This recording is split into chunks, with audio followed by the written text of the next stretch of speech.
Oke, kita akan belajar tentang sebelum ke pelaporan, saya sedikit memaparkan. Kemarin kan kita sudah belajar tentang nilai guna rekam medis ya. Terkait nilai guna rekam medis, kemarin kita coba saya tanyai ulang. Nilai guna rekam medis itu yang bagaimana?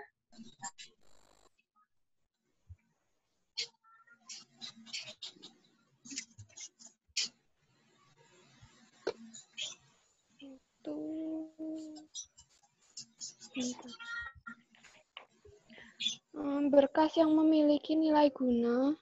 Ya. Ya, seperti resum medis, seperti resum ringkasan masuk, resum penyakit, lembar operasi, identitas bayi lahir, seperti itu, Bu. Ya. Dia memiliki sejarah dan pembuktiannya. Iya, betul. Itu kan bentuk ada 7 form yang itu bukan bernilai guna. 7 form itu wajib untuk dinilai. Jadi ketika penyusutan atau retensi, retensi kan bukan pemusnahan ya, kemarin yang sudah dijelaskan ya. Ketika dilakukan penyusutan, maka ada 7 form yang harus, dari kan berkas rekam medis itu tebal, banyak form-formnya ya. Jadi hanya 7 form saja yang itu nanti diabadikan jika sudah dievaluasi dari nilai gunanya. Nah, nilai guna itu apa? Nilai gunanya aja itu.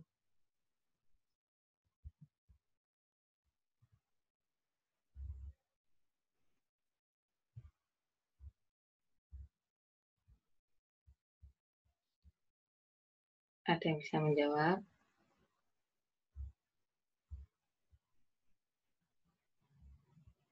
Kalau dari sejarah itu kan salah satu indikator untuk melakukan apakah rekam medis itu diabadikan atau dimusnahkan.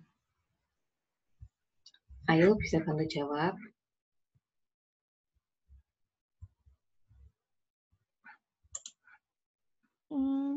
Pertimbangan yang dinilai gunakan itu riset dan edukasi, tabu. Kasus-kasus ya, itu kan indikator untuk melakukan nilai guna. Nilai guna sendiri itu apa sih?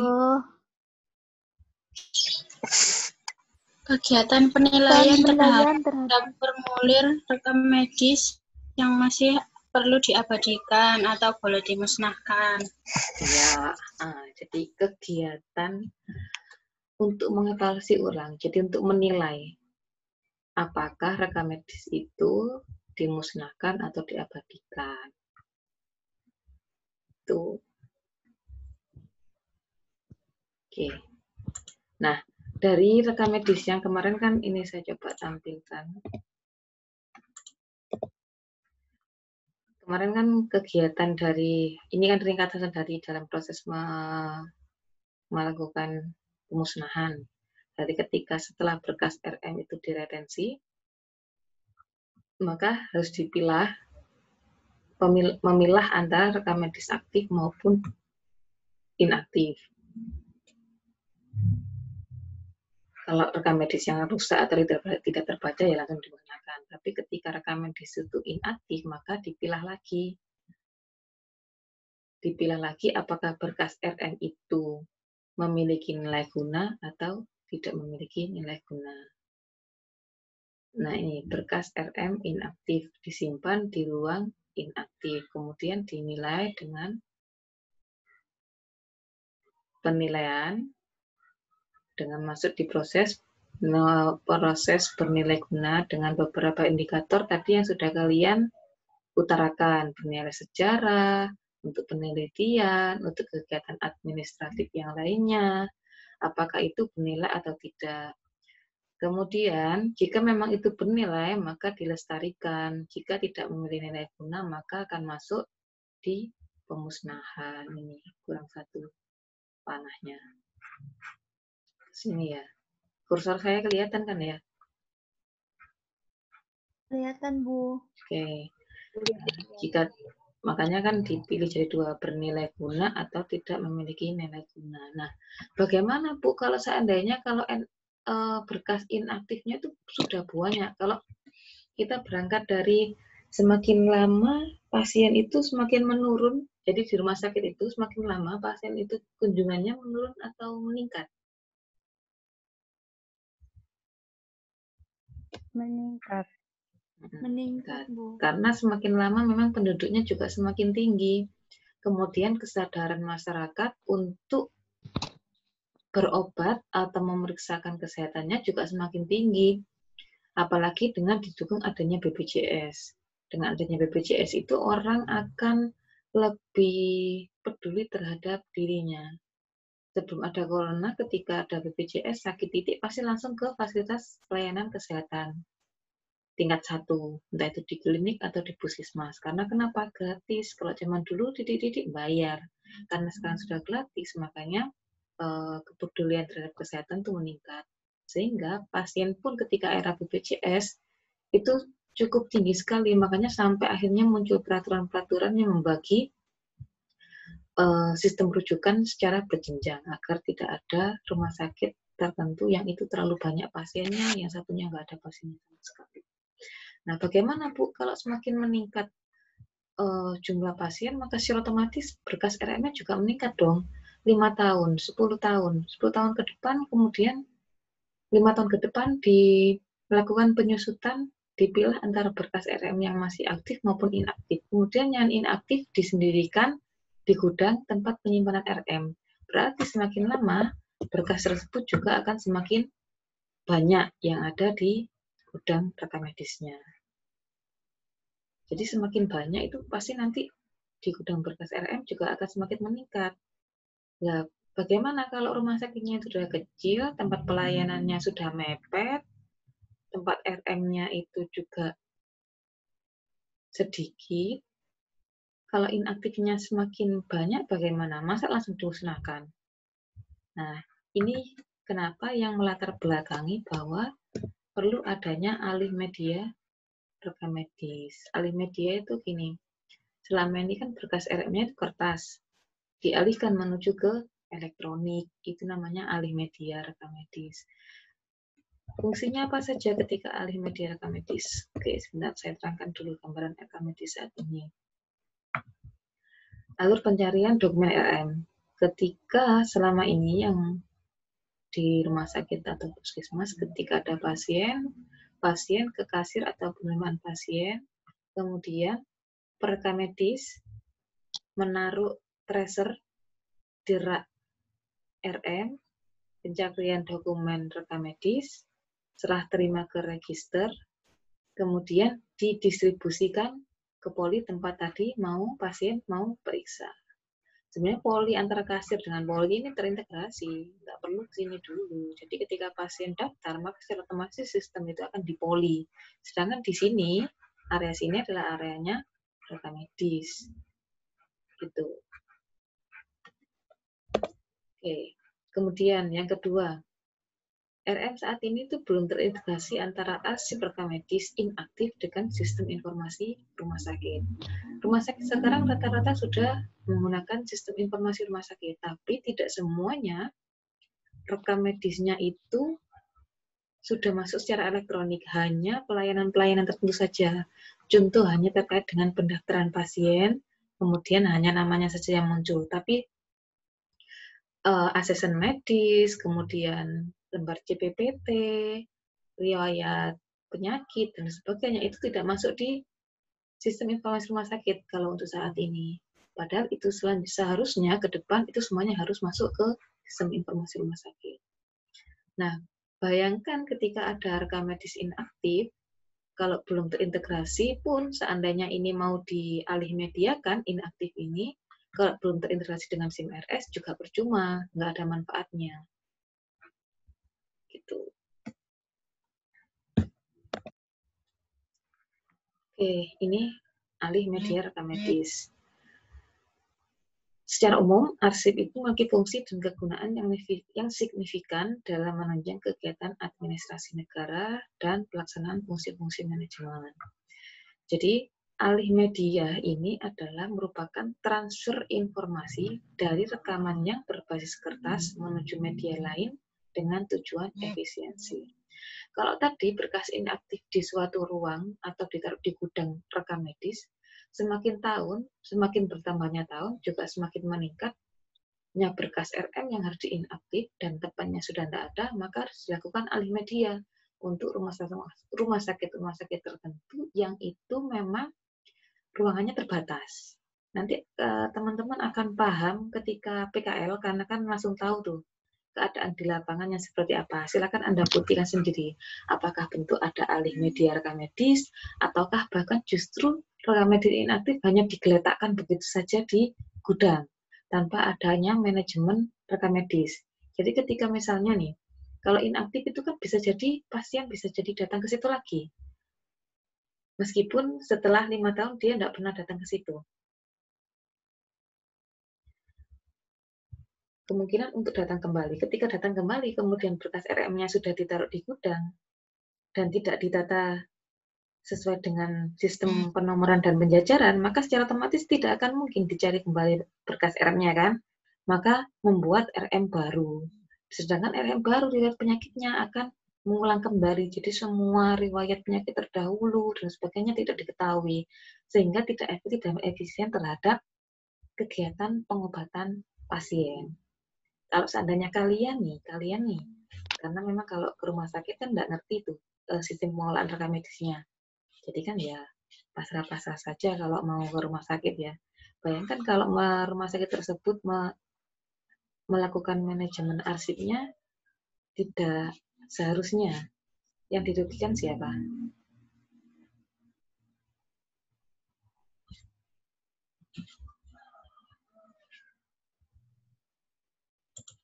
Halo.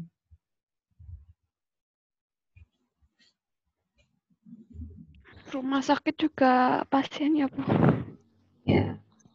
Mau berobat, kemudian ternyata berkas RM Anda itu tidak dimanage dengan baik di rumah sakit, berarti apakah kalian mau berobat di rumah sakit tersebut? Tidak, Bu. Tidak. Ya, itu pun kalau kalian tahu ya, selama ini kan nggak ngerti dapurnya rumah sakit seperti apa. Jadi ya sudah, enjoy saja. Cuman kembali tidak efektif dan efisien. Kalian juga pasti akan mengetahui kenapa sih kok kemarin sudah diperiksa, sekarang diperiksa lagi. Padahal kemarin itu sudah diperiksa dengan hal yang sama. Pernah terjadi seperti itu? Pernah. Nah, hal seperti itu bisa jadi karena manajemen dalam melakukan arsip RM-nya kurang begitu bagus. Jadi kenapa RM itu sangat penting sebenarnya kalau untuk di rumah sakit itu. Jadi nggak boleh sembarangan. Sama halnya nanti ketika Anda lulus, juga nggak boleh sembarangan. Makanya kenapa mahasiswa rekam medis dalam pengetahuannya juga nggak boleh asal-asalan. Karena berpengaruh terhadap keadaan pasien secara tidak langsung, ya kan? Bayangkan kalau itu rekam medisnya amburadul, ya tadi kejadiannya akhirnya pasien disuruh untuk periksa berulang kali, atau bisa jadi malah salah diagnosis, salah pengobatan. Nah itu sebab dari kenapa Anda sebagai seorang nanti menjadi ahli manajemen informasi kesehatan harus benar-benar paham. Kalau nggak paham ya jangan diharapkan lulus dulu, jadi harus paham dulu, benar-benar paham, karena menyangkut dari nyawa orang lain. Jadi tidak hanya perawat saja, tidak hanya dokter saja yang menyangkut nyawa orang lain, kalian pun itu juga menyangkut nyawa orang lain, karena berkas RM ini bagaikan ruhnya dari seorang dokter dalam memberikan diagnosis atau pengobatan. Itu makanya kalian kalau belajar jangan asal-asalan, karena nanti ke depan kalau sudah lulus itu menyangkut nyawa orang lain. Oke. Ini manfaat ketika dilakukan digitalisasi dokumen RM ya, ketika alih media rekam medis dari yang manual menuju ke elektronik. Yang pertama penghematan ruangan. Jadi kalau tadi berkas inaktifnya itu dielektronikan, maka secara otomatis gudang juga artinya tidak perlu gudang untuk menyimpan berkas RM inaktif. Yang kedua, percepatan pelayanan respon time. Ketika mencari di gudang, kemudian nggak ditata, kemudian ada kegiatan penelitian atau kegiatan hukum untuk melakukan sidak ulang atau mungkin pasiennya berobat kembali, kalau nyari juga nggak terlalu lama, sehingga respon time atau waktu tunggu dari pelayanan tersebut jauh lebih cepat. Yang ketiga, meningkatkan keamanan dokumen. Kalau seandainya ditaruh di gudang tuh ya, kemungkinan berkas RM hilang itu cukup besar. Kalau dielektronikan, keamanan itu jauh lebih aman karena berkas RM yang inaktif tadi itu harus di-scan dulu. Setelah di-scan, itu diamankan. Kalau zaman dahulu kala itu ada CD ya, CD room atau DVD room itu jauh aman pada waktu dulu. Cuman kalau sekarang CD dan DVD kalau nggak dipakai lama, jika terjadi gesekan ya cepat rusak juga. Banyak sekali file yang tidak bisa dibuka. Dan semakin berkembangnya zaman, setelah ada CD-ROM, kemudian ada HDD, hard disk.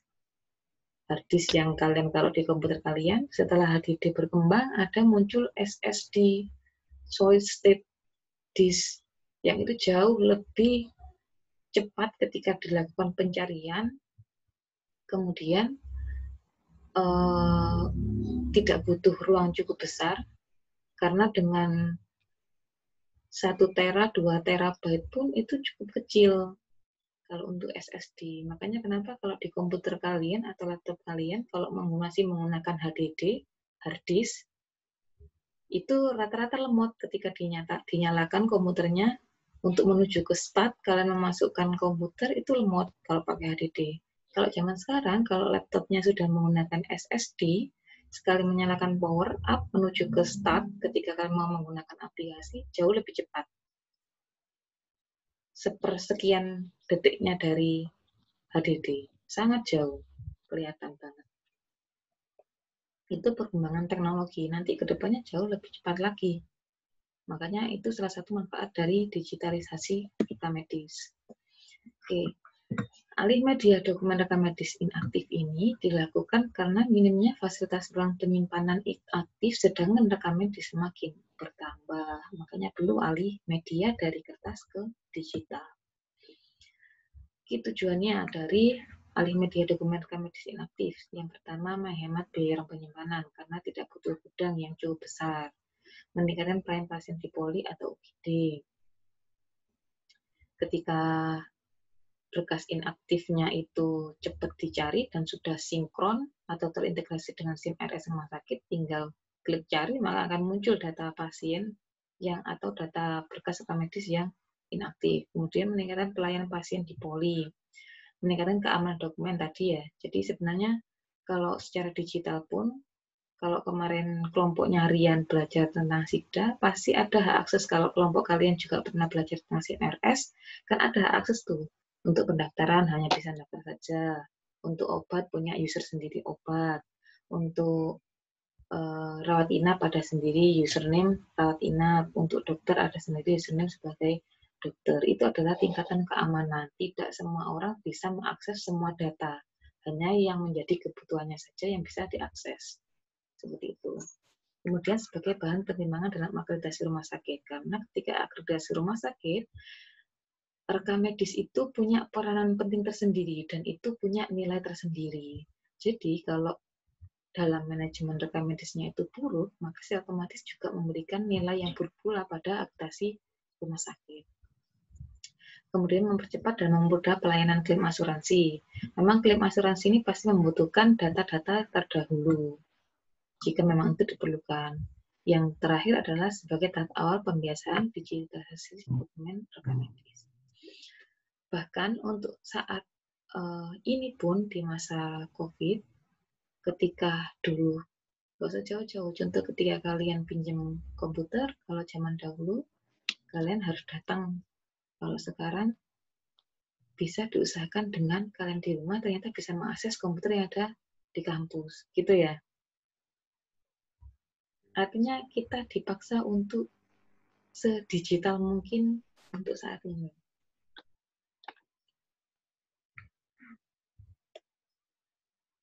Sama halnya rekam medis. Kalau rekam medisnya masih manual, bayangkan kalau rekam medis masih manual untuk saat ini, Anda sebagai petugas pendaftaran harus berhadapan langsung dengan pasien yang konfirm atau keluarga pasien yang konfirm.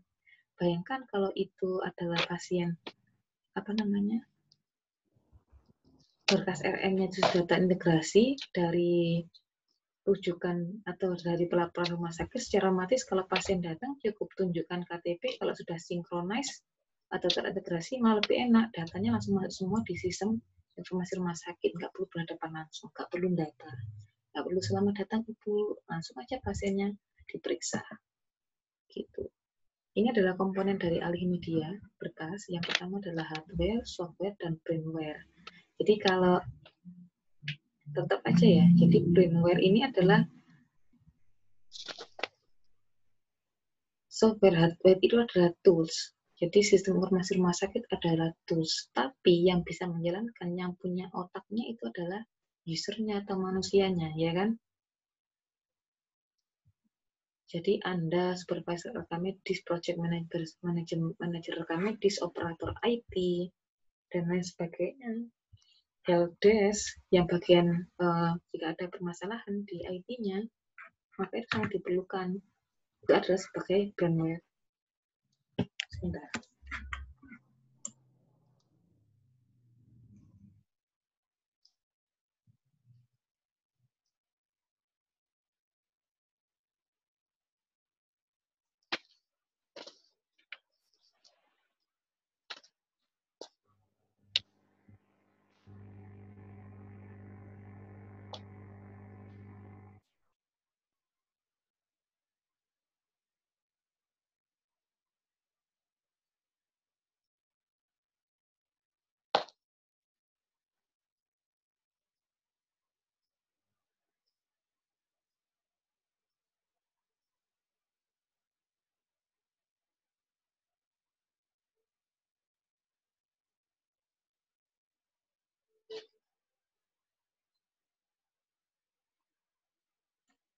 Oke, kalau hardware sudah yang pernah kalian ketahui, ada komputer, server, dokumen reader, storage CD, hard disk, dan lain-lain yang lain.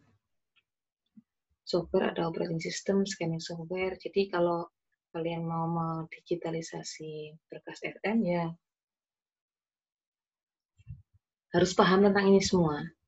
Jadi kalau ini sebenarnya sudah dipelajari di program aplikasi dasar komputer ya, kan harus paham terkait ini.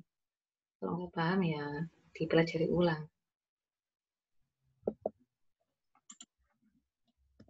Oke, penerapan alih media rekam medis, pencarian dokumen RM inaktif lebih cepat. Jadi ketika tadi secara manual kan dicari di gudang tuh, baru dokumen rekam medis diserahkan ke poli. Kalau alih media dokumen RM, dari dokumen inaktif itu di scanning, kemudian diindexing di komputer berdasarkan nomor RM, entah itu berdasarkan nomor RM atau berdasarkan nama atau berdasarkan tahun, maka akan jauh lebih cepat pencariannya ketika berkas tersebut dibutuhkan kembali. Jadi ketika ada pasien, kemudian masuk ke pendaftaran, langsung masuk dalam sistem informasi rekam medis di poli, kemudian masuk disimpan di server. Makanya kenapa? Jadi server itu gini. Kalian tahu kalau praktikum aplikasi perangkat lunak, server yang ada di Labcom itu adalah komputer yang ada di depan. Ketika komputer yang ada di depan itu mati, maka semua komputer yang digunakan atau Anda mengakses komputer lain itu mau mengakses SIM RS yang ada di komputer yang Anda gunakan pasti tidak bisa karena komputer yang ada di depan, yang sebelahnya, yang di depan sendiri itu mati. Kalau nyala baru bisa. Itu namanya komputer server. Jadi dia adalah penyedia data. Itu namanya komputer server. Jadi kalau komputer servernya itu lemot, secara otomatis kalau dulu pernah kalian saya terapkan sebagian SIM RS developer, sebagian SIM RS Ghost. Itu karena memang servernya tidak mencukupi, karena yang mengakses banyak dan secara berbarengan. Kalau yang mengakses banyak dan berbarengan itu harus servernya harus jauh lebih besar dan tidak termasuk dalam banyak aplikasi. Nah, ini contoh dari indeks. Indeks itu sama halnya kalau kalian bikin cube. Pernah bikin cube? Pernah. Oke.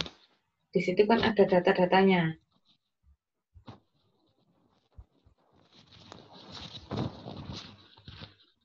Ada data-datanya yang mempermudah Anda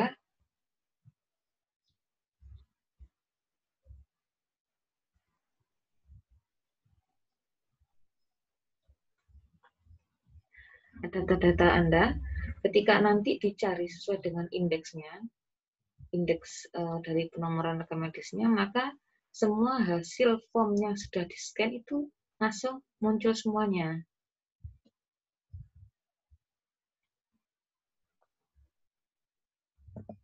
Nah, ini adalah bentuk contoh dari alih media berkas RM. Ini adalah arsip terus ya. Arsip rekam medis, ada banyak. Nah, tergantung ini penjajarannya, mau penjajaran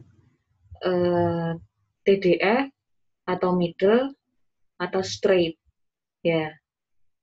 Ini yang digunakan sebagai primernya, primary number-nya. Gitu.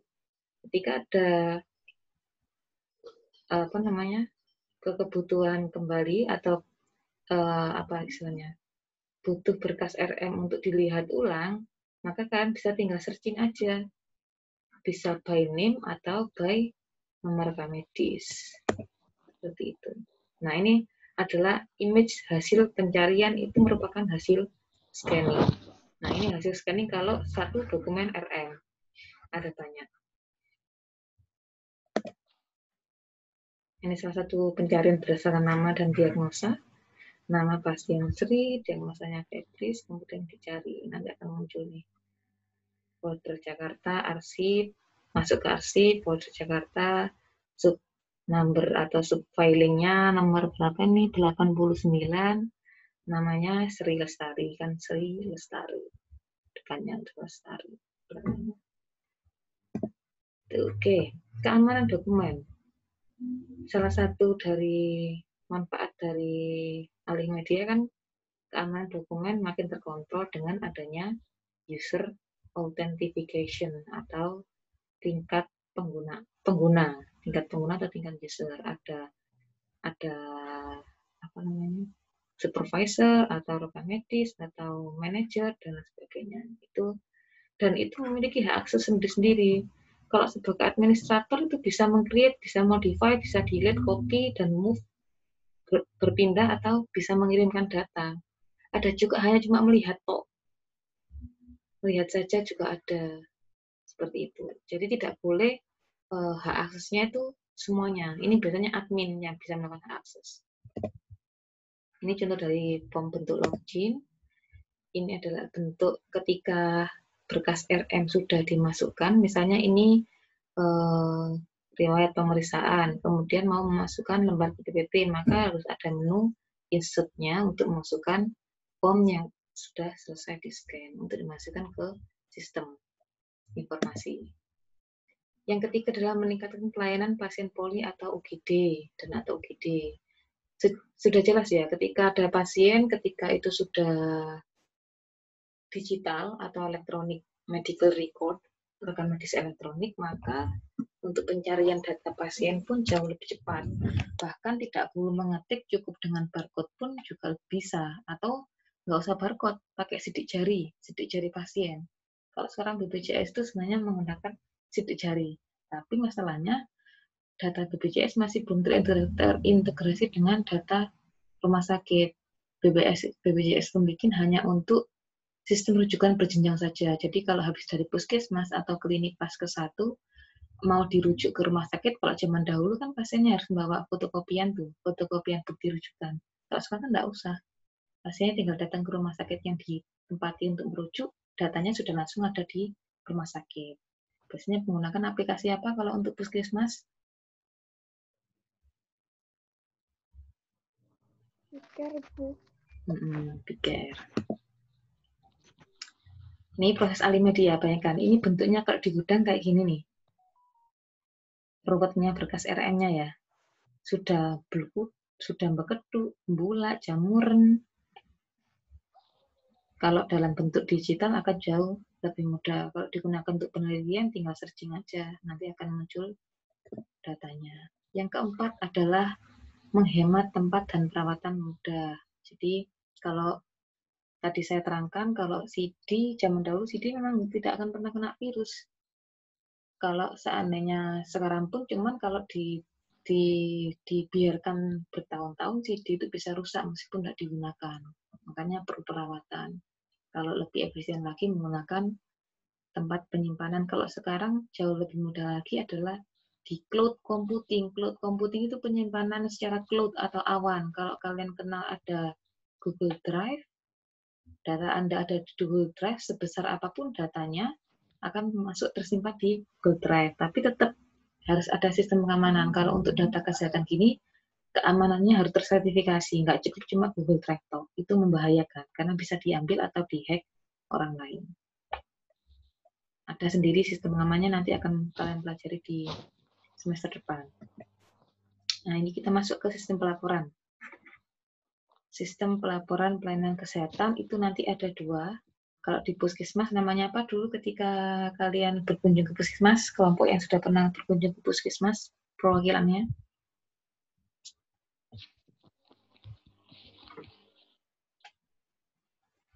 Apa?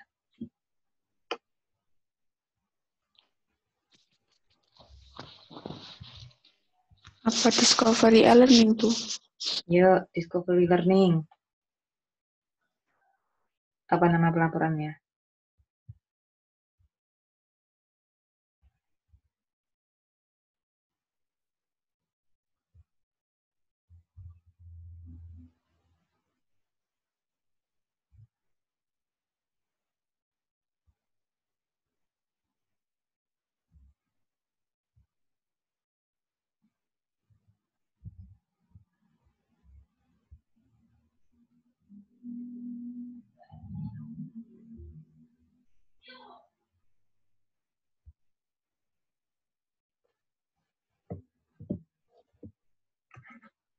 Apa nama pelaporannya?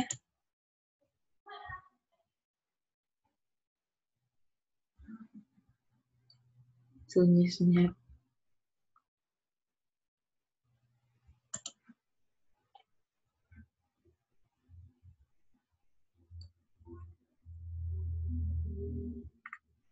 Apa nama pelaporannya?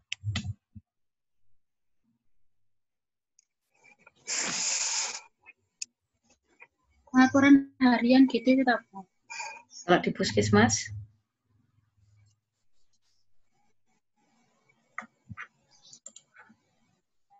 Ada apa namanya? LB1, LB2 itu tak, Bu? Itu apa namanya?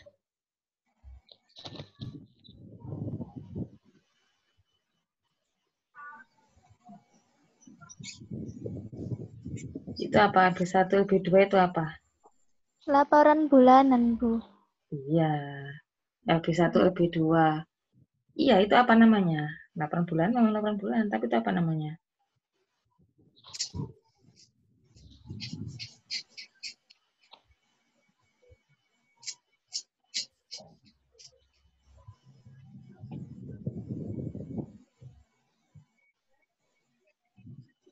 Ada LB1, LB2, LB3, itu apa? LB1 Contoh maksudnya gini. Nah. Contoh misalnya gini. Sistem informasi rumah sakit itu ada RL1, RL2, RL3. Nah, RL1, RL2, RL3 itu kan sistem pelaporan rumah sakit namanya. Kalau LB1, LB2 itu apa? Bagian dari apa?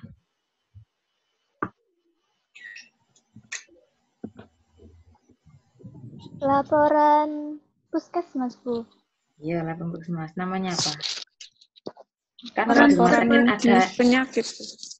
Iya. Kalau di rumah sakit ada SIRS, kalau di puskesmas ada apa? Kalau untuk yang manual, bukan yang ini loh ya, bukan yang online loh.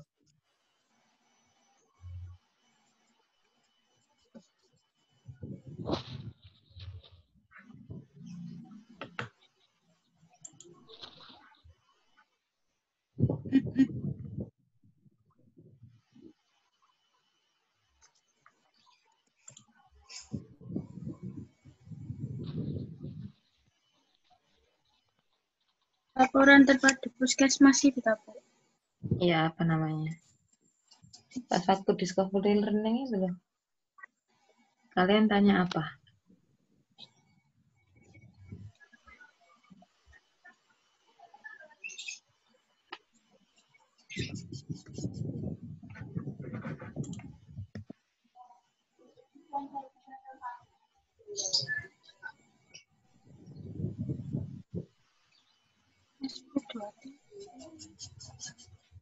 Apa namanya?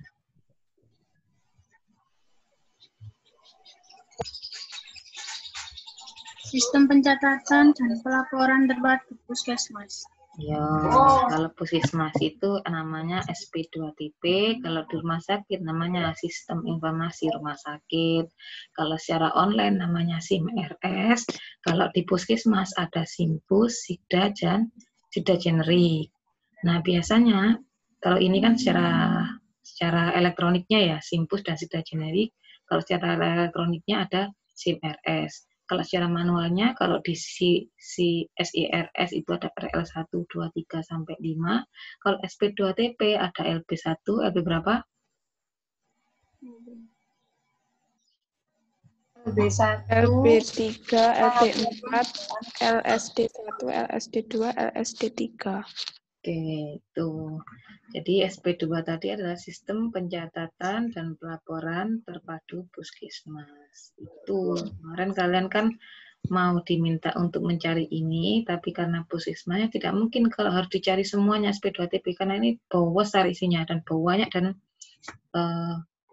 menyangkut beberapa orang, banyak orang, jadi nggak cukup. Apalagi kemarin kan discovery learning-nya pas bertepatan corona ya, cukup mengkhawatirkan juga.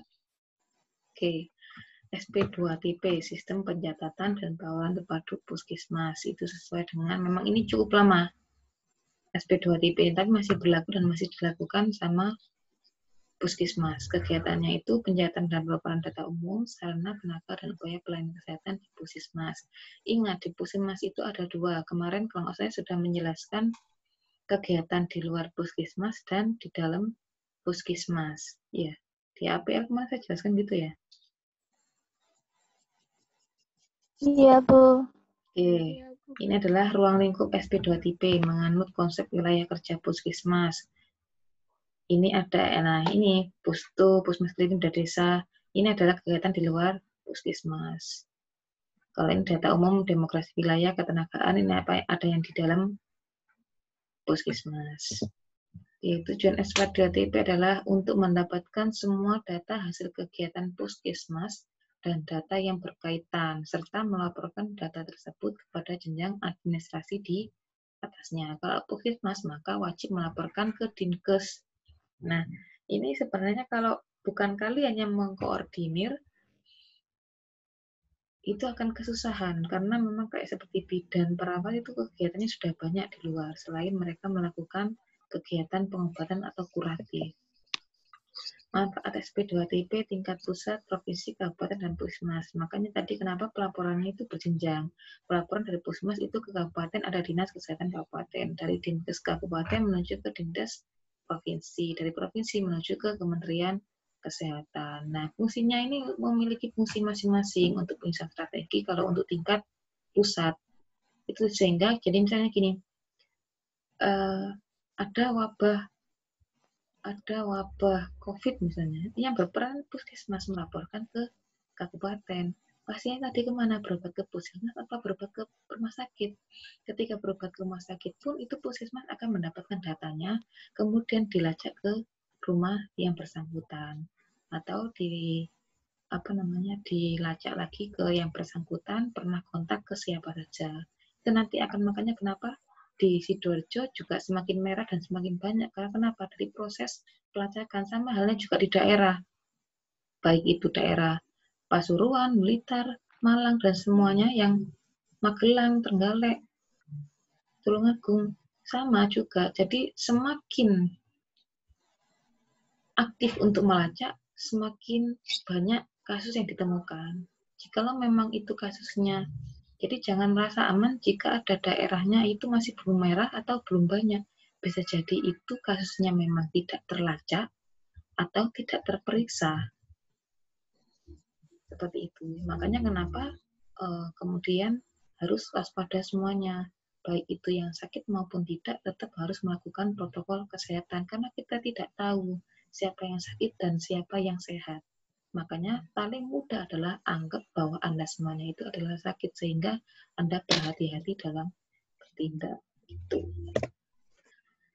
Modul pedoman pelaksanaan SP2TP itu ada di laporan SP2TP menggunakan sistem tahun kalender.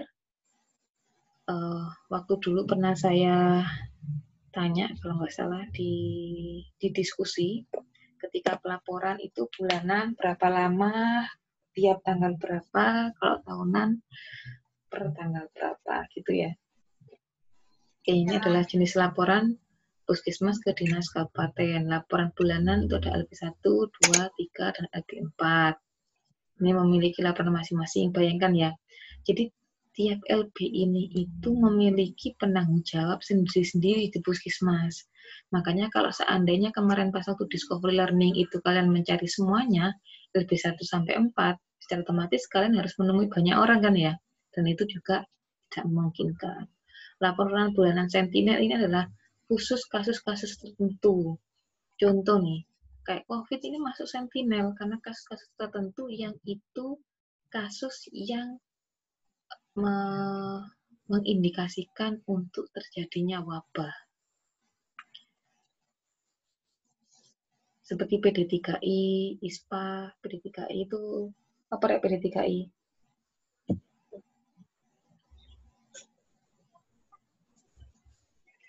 Apa PD3I?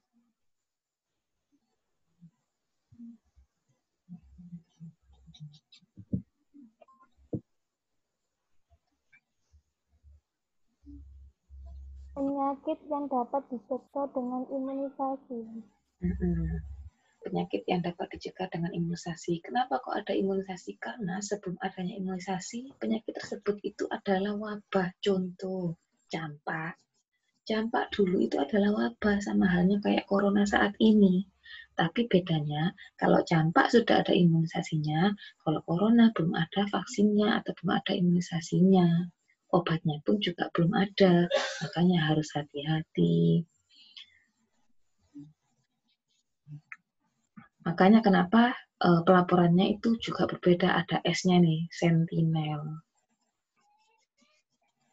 LP2S itu terkait dengan AIA, gizi, tetanus, neonatorum, dan penyakit akibat kerja. Laporan tahunan ada laporan tahunan 1, ada laporan tahunan 2. Dan ini memiliki arti masing-masing. Gitu. Ya, laporan Dinkes Kabupaten ke Dinkes Provinsi dan Pusat. Ada laporan triwulan, tahunan, dan KLP. Kalau tadi kan ini bulanan ya, bulanan, sentinel, dan tahunan. Untuk Puskesmas ke Dinkes. Sekarang Dinkes ke Dinkes Provinsi dan Kementerian Kesehatan. Itu triwulan. Dari tadi di sini ada Puskesmas ke Dinkes. Laporannya di sini kan ada bulanan, sentinel ya.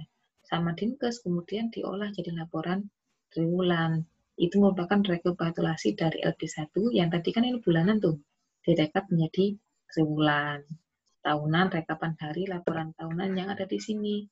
Karena Dinkes itu kan sudah cakupan dari beberapa rumah sakit, dari beberapa puskesmas. Makanya direkap. Begitu juga dengan laporan KLP. Laporan KLP ya sama, KLP kalau saat ini untuk corona itu sudah di atasnya KLP statusnya. KLP itu apa? Kejadian luar biasa. Corona itu statusnya di atas kejadian luar biasa, sehingga namanya jadi pandemi. Kalau kejadian luar biasa itu cukup terjadi di Indonesia saja, misalnya kejadian luar biasa diare di kota RE di Kabupaten Banyuwangi misalnya. Itu tingkatannya masih tingkat kabupaten KLB. Tapi kalau sudah tingkatannya itu internasional, di beberapa negara ada, dan tingkat penularannya sangat cepat sekali, maka itu jadinya namanya pandemi. Ketika suatu penyakit penyebarannya cukup cepat, dan sudah menyebar ke seluruh daerah secara menyeluruh, itu namanya jadi pandemi. Pandemi itu sudah KLB tingkat dewa. Ada KLB tingkat RT, kabupaten, dan ini kalau sudah KLB tingkat dunia itu namanya pandemi. Frekuensi pelaporan tadi ya, ada laporan bulanan, sentinel, dan tahunan. Kalau bulanan paling lambat tanggal 10 bulan berikutnya, sentinel tanggal 10 bulan berikutnya. Sentinel kan tadi ada tertentu ya. Kalau tahunan paling lambat tanggal 31 Januari tahun berikutnya. Makanya kenapa kalau kalian searching di internet, misalnya nih, laporan profil kesehatan Dinas Kabupaten Sidoarjo 2019. Isi datanya adalah tahun 2018. Karena ini tadi, pelaporannya tanggal 31 Januari paling lambat tahun berikutnya. Mekanisme pelaporan dari sudah ini bisa dikaji sendiri dan cukup jelas. Dari Puskesmas Pembantu, Bidan, masuk ke penanggung jawab program. Kemarin kan kalian mewawancarai penanggung jawab program apa?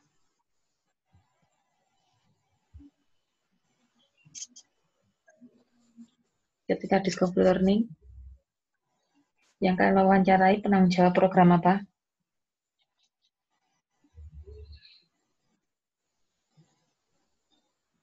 Halo? Yang kalian wawancarai penanggung jawab program apa?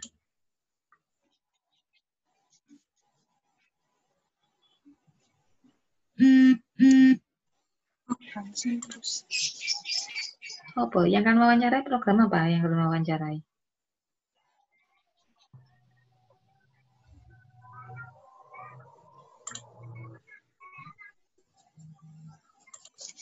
Tanggung jawab program apa? Yang kalian wawancarai kemarin tuh loh.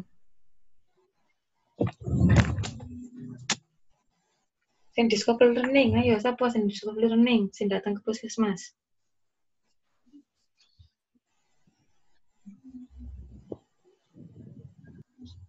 Ayu Verina, Lutfiana, Risma, supaya ini. Tasya. Siapa? Tasya. Tasya, ayo. Kalian mau wawancarai siapa kemarin?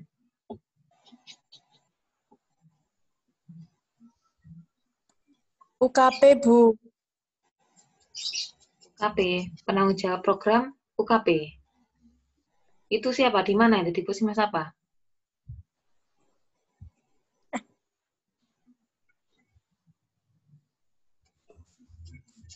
Masuk kalian ketika tanya itu gak berkenalan. Ibu namanya siapa? Ibu di sini sebagai apa? Masuk gak tanya gitu, Re?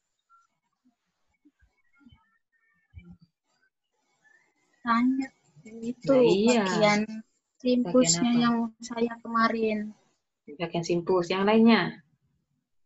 Simpus itu yang apa berarti? Di pendaftaran? Yang dijelaskan semua kemarin, Bu. Dijelaskan semua? Yang di Prambon? Di Prambon? Iya, itu di Prambon. Oh, yang di Prambon. Kemarin di Prambon kan sama bapak-bapak sama ibu-ibu. Yang ibu-ibu itu apa? Nggak tahu kalau saya sama bapak-bapaknya. Yang sama ibu-ibu siapa? Kelompoknya siapa?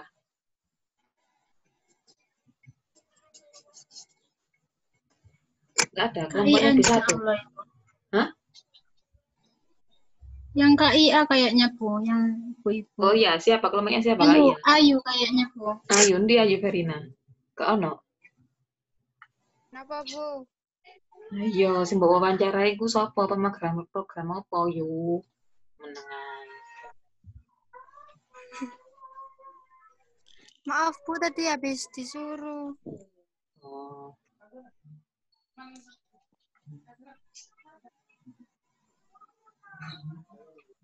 Pemegang program apa? Sing mbok tanyai ketika di Puskesmas. Saya cuma cuma dapat program di di KIA saja. Iya, itu ibunya sebagai apa ibunya sih Mbak wawancarai? Tapi orangnya itu jaga itu Bu, jaga di poli. Iya, orangnya sebagai apa? Meskipun orangnya jaga di poli itu dia penanggung jawab apa? Nggak ditanyain. Ibu namanya siapa? Di sini sebagai apa? Sebagai tukang parkir, atau bagian taman, tah?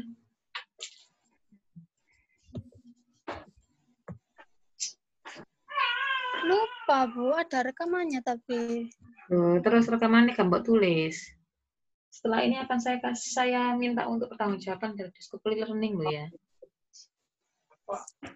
Iya Bu. Presentasi semuanya per kelompok dari masing-masing perwakilannya. Jadi tidak menguap begitu saja. Oke. Jadi di Puskesmas itu ada penanggung jawab program masing-masing. Tiap LB tadi itu ada penanggung jawabnya. Dari LB1, LB2, LB3, LB4 maupun LB yang sentinel. Nah, di Puskesmas itu ada banyak pemegang program. Ada program KIA, ada program bagian yang tadi unit pelayanan perorangan, dan lain sebagainya. Lanjut. Ini masuk ke pelaporan rumah sakit, itu sudah dipelajari dan sudah dipresentasikan teman-teman pada waktu yang bagian SIM RS. Ada RL1, RL2, RL3, RL4, dan RL5. Ingat peraturannya UU nomor 44 tahun 2009, pasal 52, setiap RS wajib melakukan pencatatan dan pelaporan. Ini kegiatannya diatur undang-undang. Jadi melanggar ya berarti melanggar undang-undang dan bisa dibentuk. Pelaporan RS adalah suatu kegiatan pelayanan kesehatan di rumah sakit yang memiliki tugas melakukan pengumpulan data, mengolah, menyajikan data menjadi suatu informasi. Oke. Jadi kalau laporan rumah sakit itu ada laporan internal dan laporan eksternal. Yang kemarin itu bisa digunakan kayak yang RRL bisa digunakan laporan internal maupun laporan eksternal rumah sakit.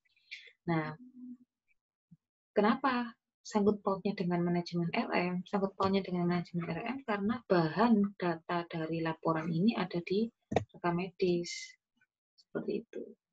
Contoh ini, pelaporan rumah sakit, input sumber data. Sumber datanya dari mana aja? TPRJ atau TPRI. Di UGD, Poli, Bangsal, Apotik, Keuangan, Instalasi Gizi, Laboratorium Ronsen, Alkes, Kesel, dan Pegawaian. Itu masuk dari sumber data. Tidak kalau rekam medis daerah ini data yang dilaporkan. Kemudian pas mengolah data, nah ini unit rekam medis nih. Mengolah data semua ini tadi itu diolah sama unit rekam medis. Kalau kalian nggak bisa mengolah data ini, berarti nggak usah jadi di unit rekam medis. Seperti itu. Makanya kenapa ya? Karena unit RM itu penting dan menyangkut nyawa manusia. Kalau nggak lulus salah satu mata kuliah ya harus diulang sampai bisa.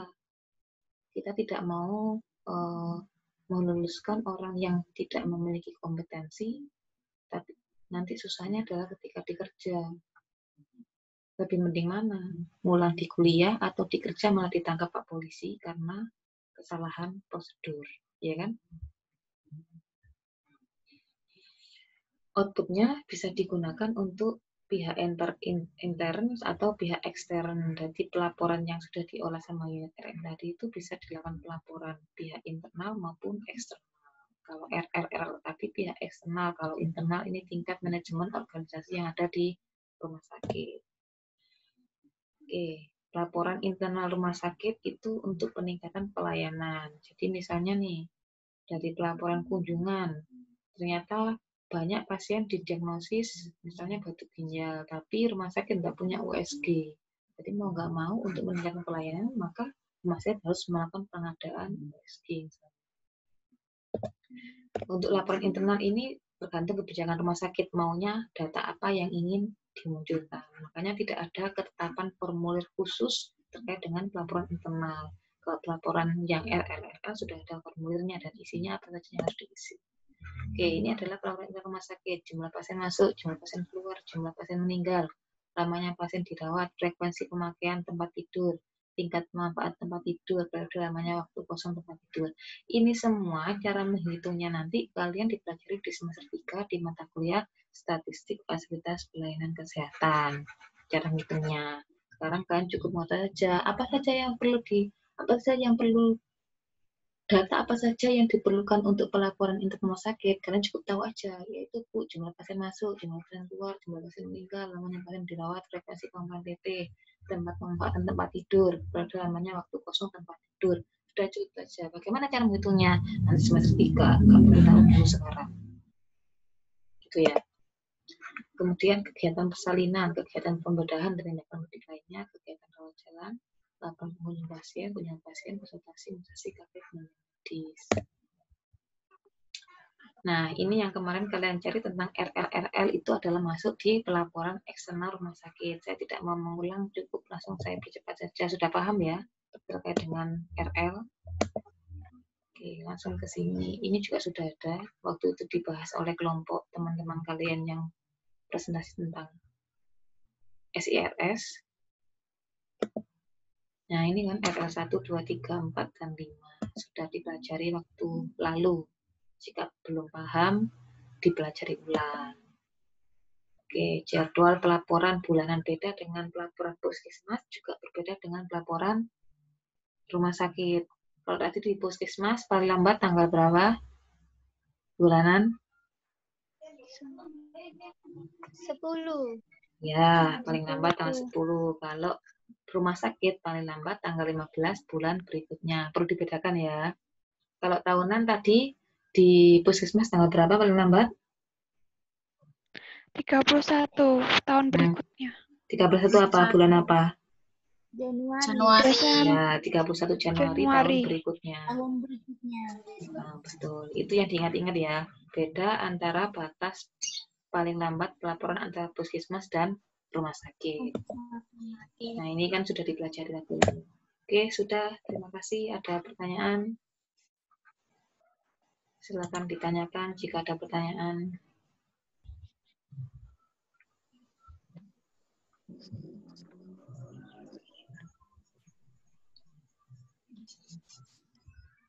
Ada pertanyaan enggak?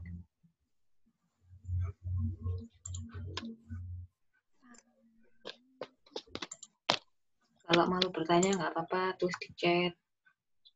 Kalau nggak ada ya diakhiri saja.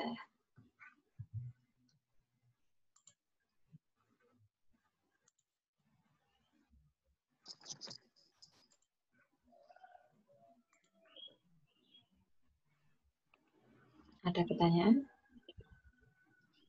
Ya, hanya mau di chat. Hanya mau di chat?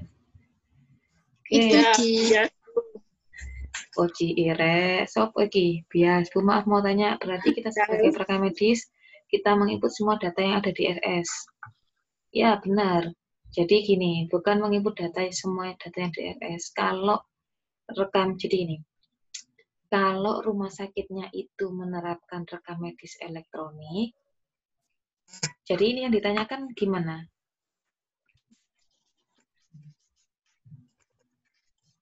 Data apa yang dimaksud ini? Bias. apa kan itu rekam medis kan tugasnya mencatat, menginput data-data yang ada di RS seperti pelaporan apa itu tadi? RL. Ya, jadi kan gini. Oke, jadi gini Bias, kalau di puskesmas tadi kan ada penanggung jawab program, ya kan? Tadi ada program KIA, ada program pelayanan perorangan. Sebentar. Oke, nih.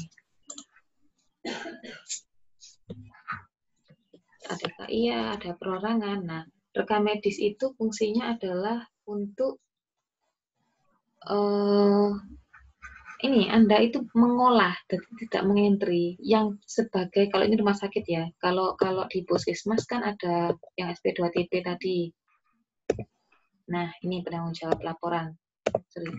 Nih, kan tiap puskesmas itu memiliki penanggung jawab masing-masing.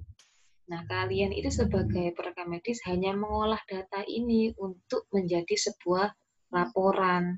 Kalau di puskesmas biasanya nih, perekam medis memang tidak diinkludkan. Tapi kalian sebagai perekam medis harus memiliki data ini semua. Jadi kalau kalian di puskesmas, perekam medis itu penampung data. Penampung data. Jadi kalau data itu dibutuhkan, rekam medis yang punya. Tapi kalau di rumah sakit, Anda yang mengolah. Nah ini, kalau di rumah sakit, data-data ini itu dimiliki oleh masing-masing ini. Kemudian dilaporkan ke unit RM. Unit RM ini akan mengolah data untuk jadi data-data yang dibutuhkan untuk laporan internal maupun eksternal. Internal tadi contohnya, apa saja contohnya yang internal? Jumlah pasien masuk, jumlah pasien keluar, jumlah pasien meninggal. Ini kan jumlah pasien masuk ini kan harus semuanya. Apa itu pasien masuk UGD, apa pasien masuk UGD, apa pasien rawat jalan, apa jumlah pasien yang ada di ruangan, ya kan? Itu yang mengolah adalah rekam medis. Jadi harus paham dan tahu dan bagaimana cara melakukan pengolahannya. Dan rekam medis lah itu yang bertanggung jawab. Direktur nggak mungkin langsung telepon perawat, nggak mungkin. Yang ditelepon pasti rekam medis, unit RM. Gitu, oke. Ada pertanyaan lain?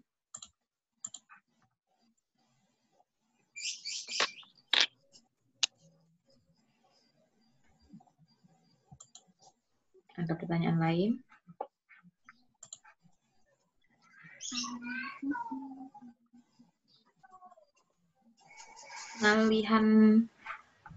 Pengalihan data tadi juga sudah paham ya?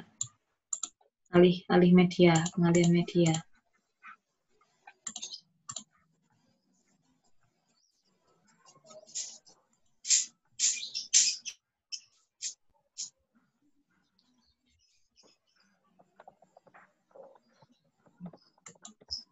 Oke, sudah?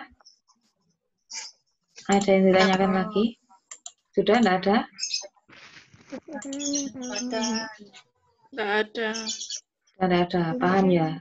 Kira-kira nak tatakoi paham apa ora? Ibu saya mau tanya.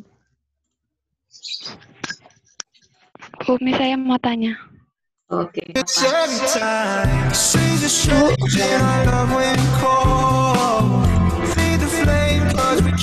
Begini Ibu, kalau misalkan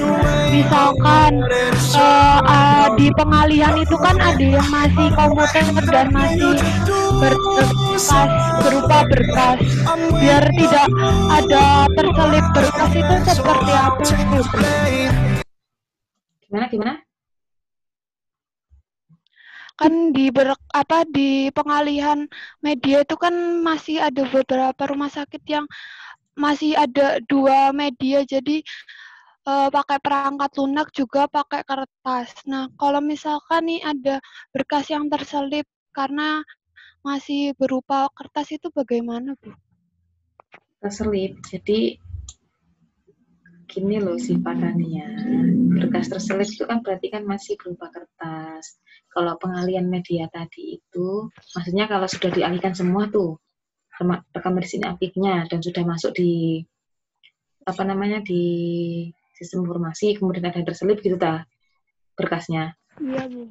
Ya kan nggak mungkin, makanya ketika melakukan retensi atau penyusutan kan ada 7 form minimal. Nah kalau mau alih media tapi 7 formnya ada 1 yang nggak ada ya dicari.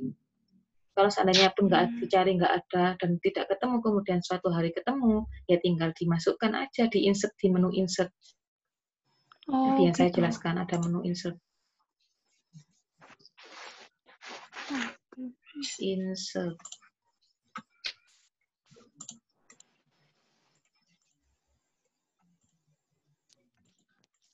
Ini ada menu insert untuk memasukkan berkas tambahan. Asalkan formnya jelas. Makanya kenapa di setiap form rekam medis itu ada barcode pasien. Ada nomor rekam medis, ada nama pasien. Jadi ketika hilang pun pasti akan ketahuan. Seperti itu. Oke, ada pertanyaan lain? Ya Ibu, terima kasih. Oke. Ibu, ini ada yang tanya Bu, kayaknya di chat itu Bu.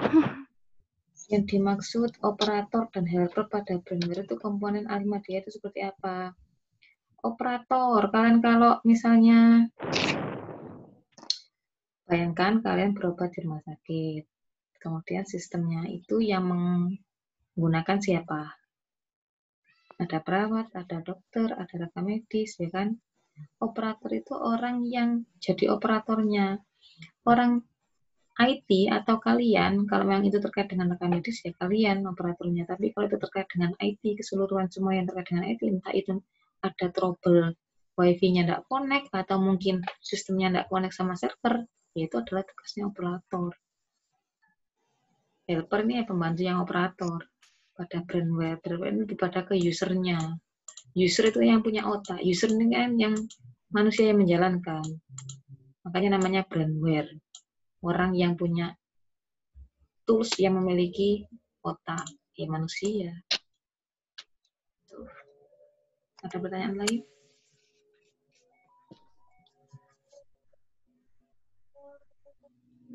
Sudah?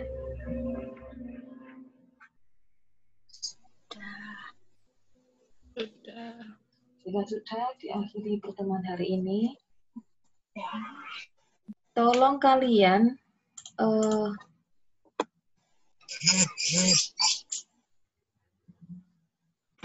minggu lalu sudah pernah saya jelaskan belum ya yang ada di e-learning? Silakan kalian latihan pada tugas yang sebelumnya. Sebentar, saya tidak masuk di e-learning.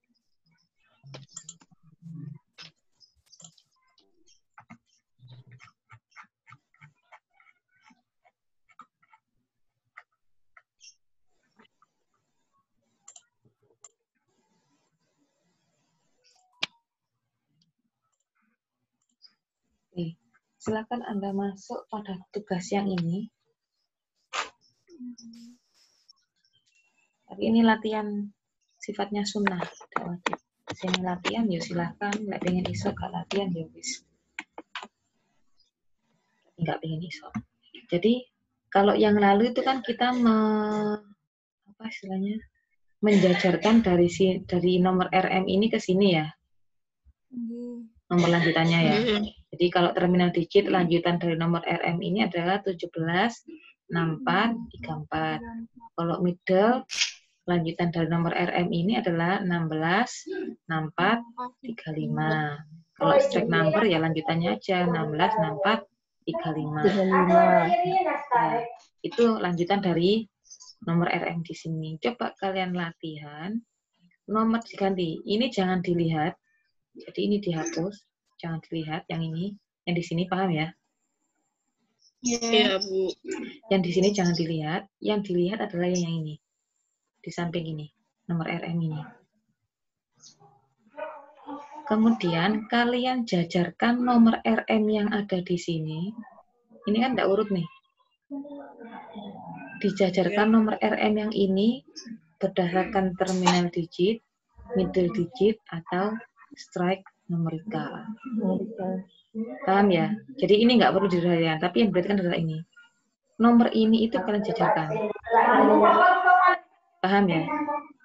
Kayak 164, 16. Sesuai dengan ini, sesuai dengan sistem penjajarannya. Contoh terminal digit. Nomor yang mana yang perlu didahulukan dari nomor ini? Dari ini ke sini, dari 10 nomor RM ini. Ini terserah ini. Yang menurut kalian benar, kalau terminal digit yang mana yang lebih dulu?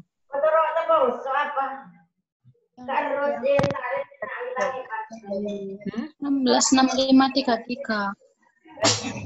Nah, itu kalau inilah kalau middle. Kalau middle digit ini yang lebih dulu. 6434. 6434 ya. Kalau terminal digit ini yang lebih dulu. Kemudian tata selanjutnya. Gitu ya, paham ya? Paham ya? Oke. Paham ya maksudnya ya? Ya. Ya, Oh. Bu.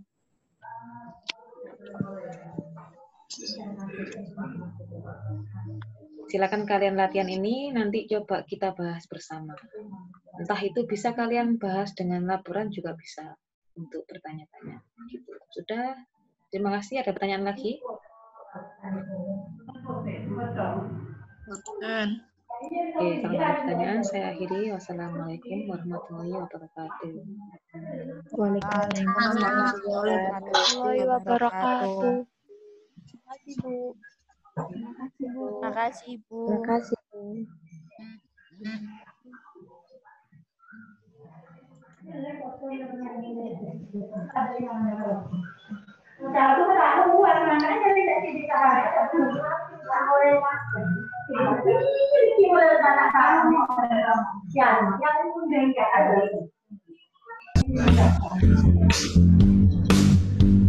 I say so.